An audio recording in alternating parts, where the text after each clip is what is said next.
প্ৰতি বছৰে 10 এপ্ৰিলৰ দিনটো আমি বিশ্ব হোমিওপেথিক দিৱস হিচাপে পালন কৰোঁ।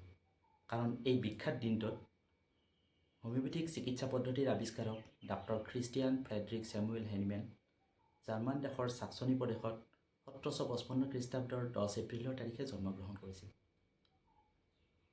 তেখেতৰ পিতৃৰ নাম গটফ্ৰেড হেনিমেন আৰু মাতৃৰ নাম জোহানা খ্ৰীষ্টিয়ানা। তেখেতৰ পিতৃ এজন পৰ্চিলিন পেইণ্টাৰ আছিল। হেনিমেন সৰুৰে পৰাই অত্যন্ত প্ৰতিভাশালী আছিল। হেনিমেনৰ দেউতাকে কৈছিল, প্ৰতিটো বিষয়ৰ ওপৰত পৰীক্ষা নিৰীক্ষা কৰি যিটো শুদ্ধ প্ৰমাণিত হয় সেইটোহে গ্ৰহণ কৰিবা, আৰু হেনিমেনে তাকেই মানি চলিছিল।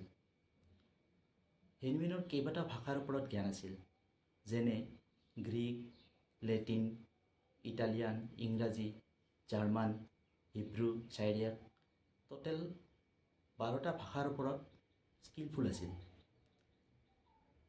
হেনিমেনে মাত্ৰ 24 বছৰ বয়সতে MBBS ডিগ্ৰী আৰু পিছত MD ডিগ্ৰী এনলাৰ্জেন ইউনিভাৰ্চিটিৰ পৰা লৈছিল। পিছত ড্ৰেজেন হস্পিটেলত চাকৰি পায় আৰু কিছুদিন চাকৰি কৰাৰ পিছত তেখেত চাকৰি এৰি দিয়ে।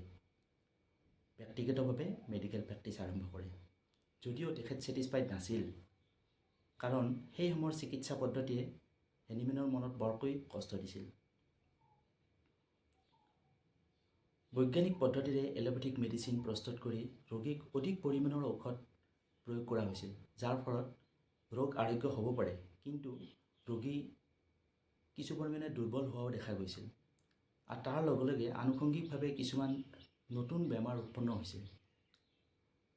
গতিকে হেনিমেনে কম ঔষধ প্ৰয়োগ কৰি ৰোগীক আৰোগ্যৰ কথা চিন্তা কৰি এটা নতুন চিকিৎসা পদ্ধতিৰ কথা চিন্তা কৰিছিল। 1796 খ্ৰীষ্টাব্দত হেনিমেনে এটা নতুন চিকিৎসা পদ্ধতি আৱিষ্কাৰ কৰে। সেইটোৰ নাম দিয়া হৈছে হোমিওপেথি। এই চিকিৎসা পদ্ধতিয়ে ৰোগীক যাতে দীৰ্ঘায়ু কৰিব পাৰে আৰু ৰোগগ্ৰস্ত ৰোগীক যাতে নিৰ্ভয়ে মেডিচিন দিব পৰা হয়, আৰু ভেষজ তত্ত্ব মেথমেটিকা যাতে বৈজ্ঞানিক ভিত্তিৰ ওপৰত প্ৰতিষ্ঠিত হয়, তাৰ ওপৰত হেনিমেনে যথেষ্ট কষ্ট কৰিছিল। সময়তে দ্য এছে অন এ নিউ প্ৰিন্সিপল নামৰ এখন গ্ৰন্থ প্ৰকাশ কৰে হোমিওপেথিক থেৰাপিউটিক ৰুল সম্বন্ধে। তাৰপিছত 1805 চনত দ্য মেডিচিন অফ এক্সপিৰিয়েঞ্চ নামৰ এখন গ্ৰন্থ প্ৰকাশ কৰে। পৰৱৰ্তী সময়ত 1810 চনত অৰ্গেনৰ নাম দিয়ে হোমিও ঔষধৰ বিধান, প্ৰয়োগ বিধি, চিমিলিয়া চিমিলিবাছ কিউৰেণ্টাৰ, জীৱনী শক্তি বা ভাইটাল ফ'ৰ্চ আদিৰ কথা উল্লেখ কৰে। এই অৰ্গেনন অফ মেডিচিন বৰ্তমান হোমিওপেথিক ষ্টুডেণ্টৰ এখন মূল্যৱান গ্ৰন্থ। পুৰণি অথবা জটিল ৰোগৰ ক্ষেত্ৰতো হেনিমেনৰ অৱদান উল্লেখযোগ্য।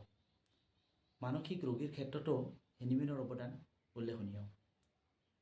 1834 খ্ৰীষ্টাব্দত আমেৰিকাৰ বিখ্যাত ডাক্তৰ হেৰিঙে হেনিমেনৰ অসাৰত্ব প্ৰমাণ কৰিবলৈ আহি বিভিন্ন যুক্তিতৰ্কত পৰাজিত হৈ হেনিমেনৰ শিষ্যত্ব গ্ৰহণ কৰে, আৰু পিছত আমেৰিকালৈ ঘূৰি গৈ হোমিওপেথিক চিকিৎসাৰ প্ৰচাৰ আৰু প্ৰসাৰ আৰম্ভ কৰে। এনেকৈয়ে জাৰ্মানৰ পৰা আমেৰিকালৈ হোমিওপেথি বিস্তাৰিত হয়। 1843 খ্ৰীষ্টাব্দৰ 2 জুলাই তাৰিখে হেনিমেনে শেষ নিশ্বাস ত্যাগ কৰে। ডাক্তৰ হেনিমেনৰ বহু বাণী অতীতৰ বৈজ্ঞানিক মহলত অৱহেলিত হ'লেও আজিৰ বিজ্ঞানে তাক গ্ৰহণ কৰিছে। WHOৰ সমীক্ষা মতে জনপ্ৰিয়তাৰ ক্ষেত্ৰত হোমিওপেথিকৰ স্থান পৃথিৱীৰ ভিতৰত দ্বিতীয় স্থানত আছে।